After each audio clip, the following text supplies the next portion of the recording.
It was just days ago that Governor Gavin Newsom signed an executive order to help Los Angeles rebuild faster.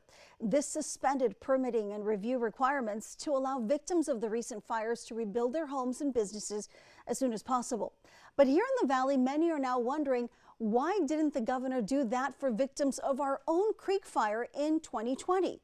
Fox 26 News reporter Myra Franco joins us live with a look at how Fresno County leaders were the ones who wound up stepping up to the plate to help. Myra, what did they do?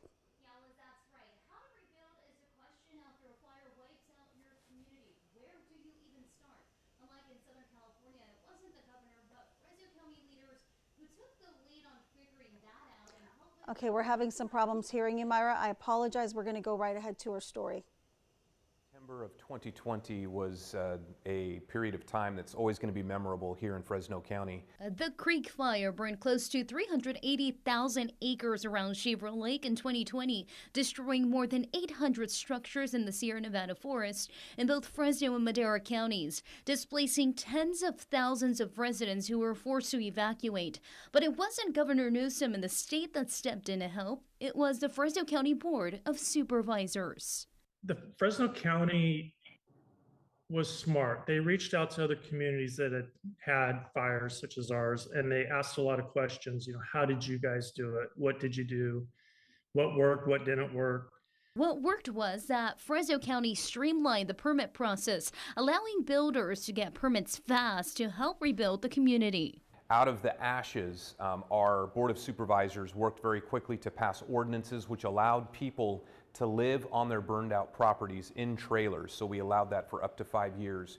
We also expedited the permit processing. So individuals, after their lands were cleared, after they applied for building permits, we made sure that they were first in line to have review of that documentation. And that made a world of difference, said builder Brent Pius and Tanner Irwin with Pius Construction.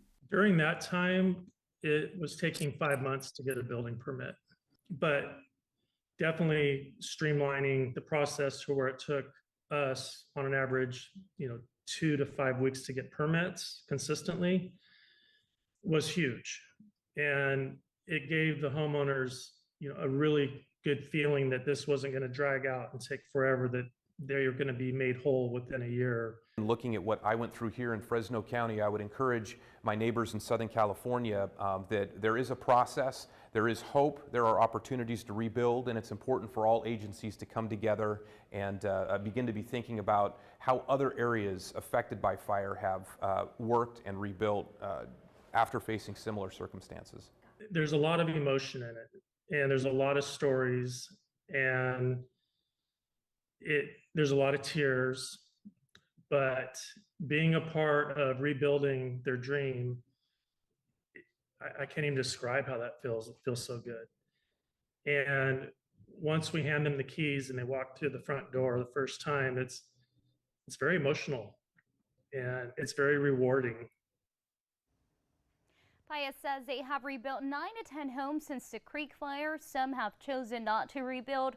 For others, he says it took a little while for them to decide after the devastation. He says some projects are still underway as we speak. Liz, sending it back to you. And it is so heartbreaking to look back at those videos and pictures of, you remember right after it happened, and it was just an absolute moonscape. But little by little, they're getting around to rebuilding thanks to some of the action again by those county supervisors. All right, thanks so much, Myra.